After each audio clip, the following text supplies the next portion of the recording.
Good morning, students. This is Arun Kumar sir from Social Department. Today we are going to discuss about 8th Standard Social Science, History, Lesson 2, From Trade to Territory. In that lesson, we discussed some topics in last class.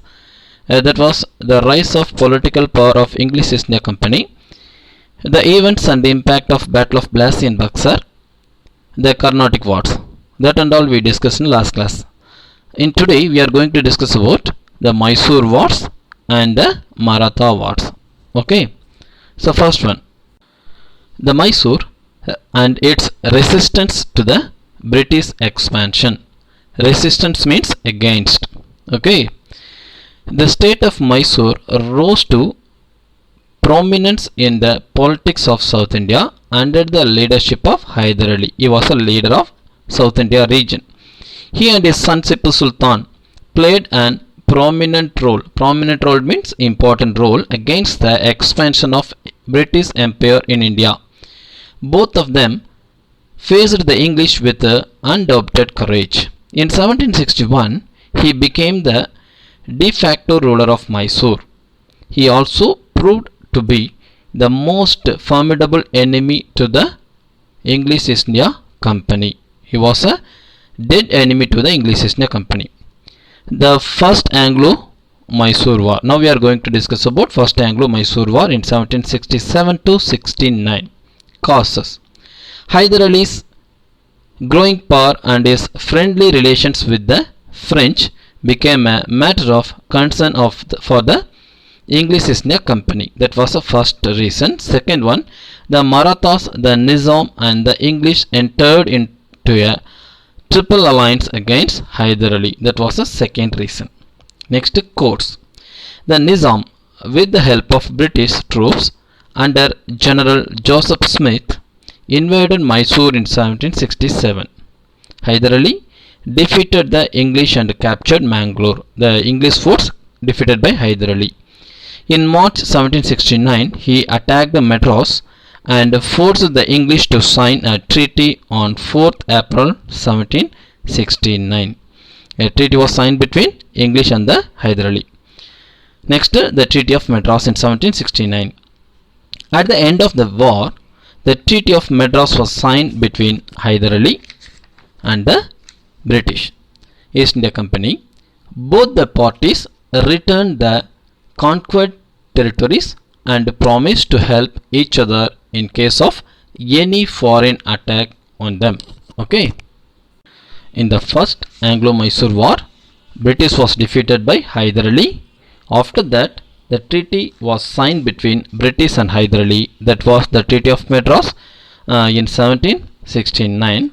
In that, both the parties returned to conquer the territories and promised to help each other in case of any foreign attack on them. Okay, that was an agreement between these two powers. Next, we are going to discuss about the Second Anglo-Mysore War in 1780-84. Causes.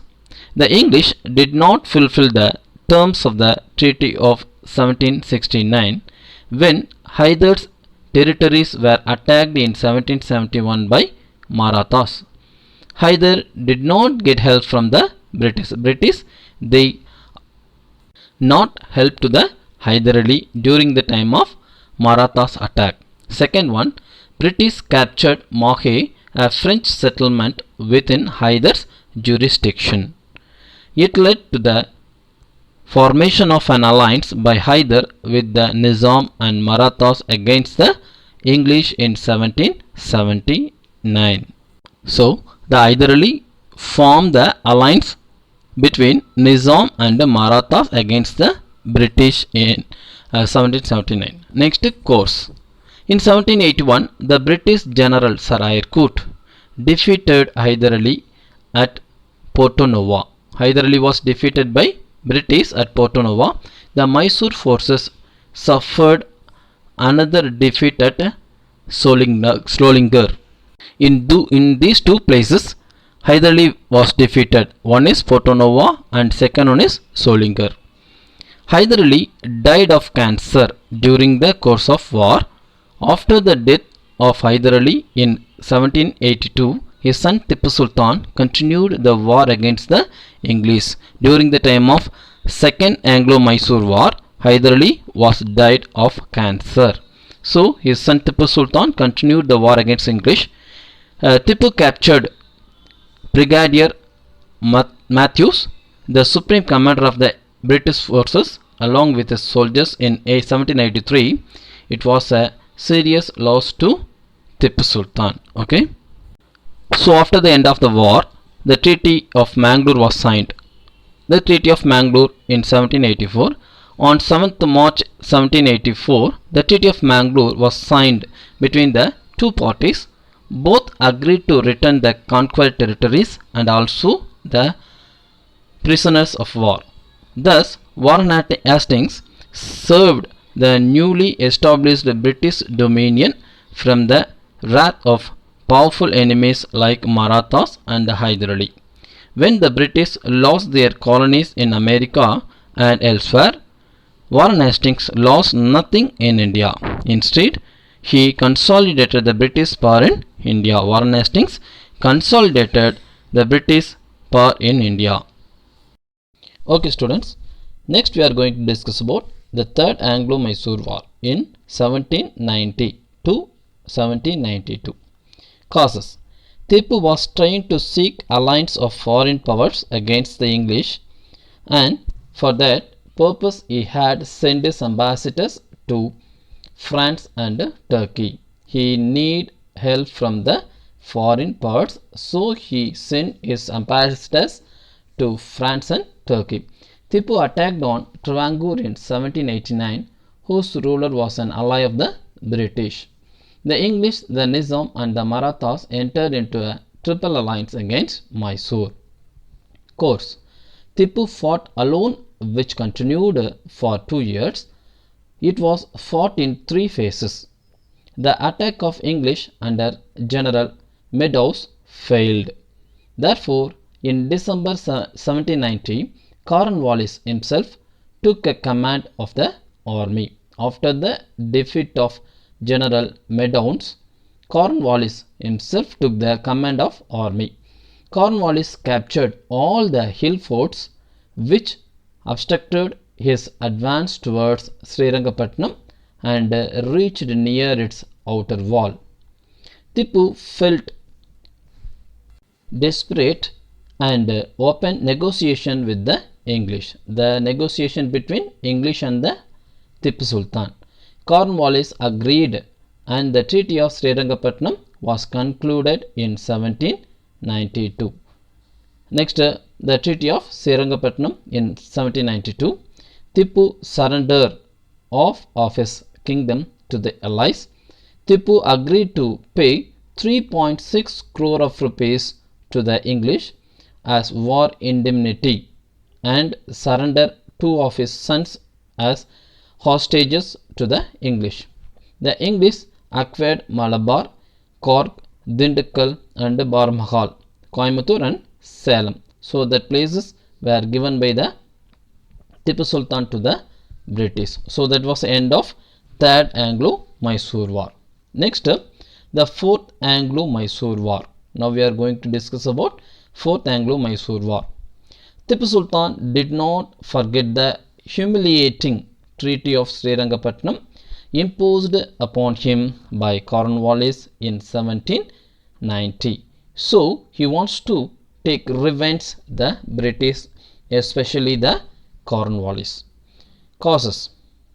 Tipu sought allies with foreign powers against the English and sent ambassadors to Arabia, Turkey, Afghanistan and the French. Tipu Sultan wants to collect the foreign powers, so he sent his ambassadors to the various parts of the world. Tipu was in correspondence with Napoleon, who invaded Egypt at the time. The French officers came to Srirangapatnam, where they founded a Jacobin club and planted the Tree of Liberty. Next, courts. Wellesley declared war against Tipu in 1799. The war was short and decisive. As planned, the Bombay army under General Stuart invaded Mysore from the west. The Madras army, which was led by the Governor General's brother Arthur Wellesley, forced Tipu to retreat to his capital Srirangapatnam. On 4th May 1799, Srirangapatnam was captured. Srirangapatnam was captured by British and his allies in 1799. Tipu fought bravely and was killed finally. Thus ended the Fourth Mysore War, and the whole of Mysore lay prostrate before the British. So next topic is Mysore after the war. The English occupied Kanara, Wayanad, Coimbatore, Dharmaburi, Dharabram and Srirangapatnam. Krishnaraja Wodeyar of the former Hindu royal family was brought to the throne. Tipu's family was sent to the Vellore fort after the end of the Fourth Anglo-Mysore War. So there were a lot of changes in the Mysore Empire by the British. So whole of Mysore was captured by the British after the four Anglo-Mysore Wars. Okay. Okay students, now we are going to discuss about the Anglo-Maratha Wars.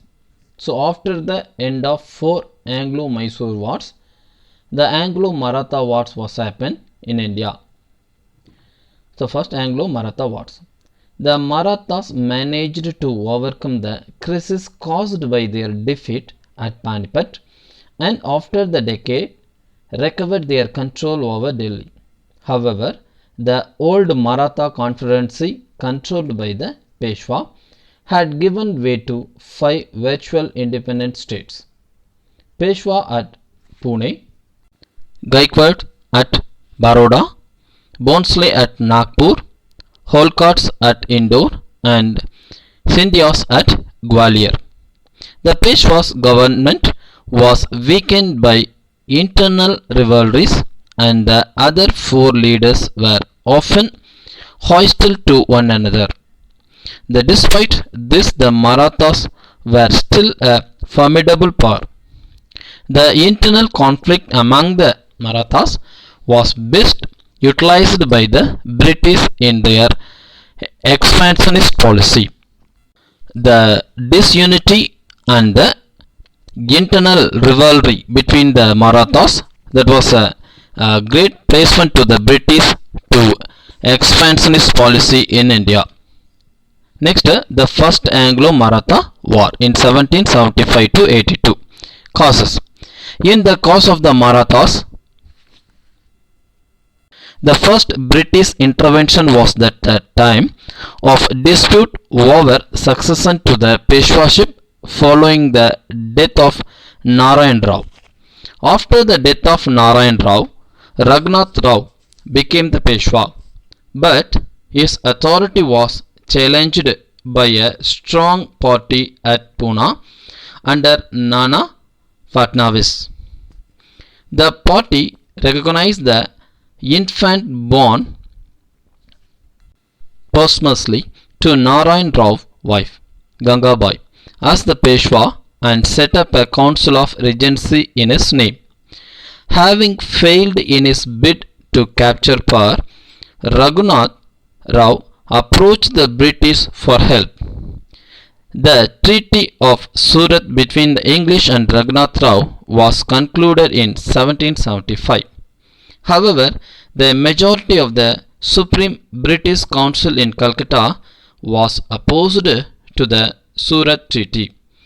Although Warren Hastings himself had no objection to ratifying the treaty, the council sent Colonel Upton to Pune to negotiate a peace with the Pune Regency. Accordingly, Upton concluded the Treaty of Purandar in 1776. The treaty, however, did not take effect due to opposition from the English government in Bombay. Next, course. In 1781, Warren Hastings dispatched British troops under Captain Popham He defeated the Maratha chief Mahadaji Scindia in a number of small battles and captured Gwalior. Later on, 17th May 1782, the Treaty of Salbai was signed between Warren Hastings and Mahadaji Scindia. The treaty was signed between Warren Hastings and Mahadaji Scindia. The treaty was Treaty of Salbai in 1782. Next, the result of the First Anglo-Maratha War. Result: Raghunath Nayak was pensioned off and Madhav Rao was accepted as the Peshwa. Second, Salsette was given to the British. Third one, the Treaty of Salbai established the British influence in Indian politics. It provided the British 20 years of peace with the Marathas. Slow by slow, the British government established their supremacy in India through the wars. Okay students, the next topic is the internal affairs of the Marathas. The internal affairs of the Marathas deteriorated further after the close of the First Maratha War. Nana Patnavis grew fond of power, jealous of Mahadaji Scindia, and became progressively inclined to seek the support of the English. The young Peshwa Madhav Rao II tried to improve the affairs but could not check the rivalry of the Maratha chiefs. Mahadaji Scindia died in 1794 and was succeeded by his grandnephew Daulat Rao Scindia. His death left Nana Patnavis supreme at Pune and the English to expand their influence in North India. Peshwa Madhav Rao II committed suicide in 1795 and Bajirao II, worthless son of Raghunath Rao, became the Peshwa. The death of Nana Patnavis in 1800 gave the British an added advantage. So, after the death of Nana Patnavis in 1800, British an added advantages in North India. Next, Jaswant Rao Holkar and Daulat Rao Scindia were fighting against each other. The problem between Jaswant Rao Holkar and Daulat Rao Scindia. The Peshwa supported Scindia against Holkar. The Peshwa and the Scindia agreed to help each other.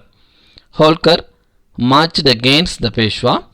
The combined forces of Scindia and the Peshwa were utterly defeated in 1802 and captured the city. Bajirao II approached Lord Wellesley, the then Governor General of India, for help.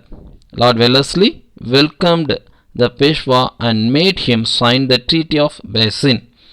In other words, the Treaty of Subsidiary Alliance, respecting the status of the British subsidiary in 1802.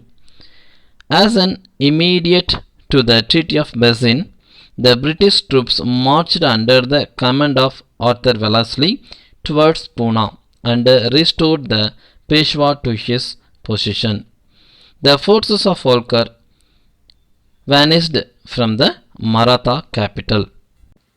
Okay, Lord Wellesley rightly used the correct chance and helped to the Peshwa, and the Holkar was finally defeated and vanished from the Maratha capital. Okay, next topic is the Second Anglo-Maratha War in 1803 to 1805. Causes.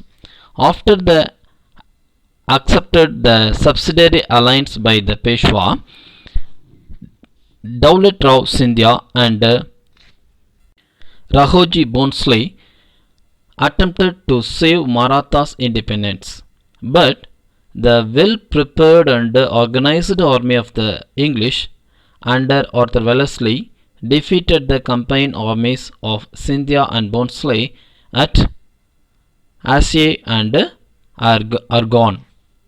So the combined army of Marathas, they were very much defeated by the British army. Course, the English forced them to conclude separate subsidiary treaties, namely the Treaty of Diogon and the Treaty of Suraj Ajungan, respectively, in 1803. But Yashwantrao Holkar was yet undefeated. He had not participated in the war so far. Holkar plundered the territory of Jaipur, and in 1804 the English declared war against him. Yashwantrao Holkar was made an attempt to form a coalition of Indian rulers to fight against the British, but his attempt proved unsuccessful. The Marathas were defeated, reduced to British vassalages, and isolated from one another. So, after the Second Anglo-Maratha War, the British got a great success, and the Marathas were greatly defeated by the British. Result: the Maratha power was gradually weakened. The English East India Company started becoming the permanent power in India. Okay. Okay students, now we are come to the last topic, that is the Third Anglo-Maratha War in 1817 to 1818. Causes: the Third Anglo-Maratha War was the final and decisive conflict between the British East India Company and the Maratha Empire in India. It began with an invasion of the Maratha territory by British East India Company troops. The troops were led by the Governor General Hastings, and he was supported by a force under General Thomas Hislop. Course: the Peshwa Bajirao II's forces, followed by those of Mudoji II Bhonsle of Nagpur and Malhar Rao Holkar III of Indore, rose against the British. Daulat Rao Scindia of Gwalior remained neutral. The Peshwa was defeated in the Battle of Kodgi and Koregaon, and several minor battles were fought by the Peshwa's force to prevent his capture. Bhonsle was defeated in the Battle of Sitabaldi and Holkar in the Battle of Mahipur. Okay students, now we are come to the result of the war. The Maratha Confederacy was dissolved and Peshwaship was abolished. Second, most of the territory of Peshwa Bajirao II was annexed and became part of the Bombay Presidency. Third, the defeat of Bhonsle and Holkar also resulted in the acquisition of the Maratha kingdoms of Nagpur and Indore by the British. At last one is the Bajirao II, the last Peshwa of Maratha, was given an annual pension of 8 lakh rupees. Okay students, today's topic is over. We will discuss the remaining topics in last class. Okay, thank you students.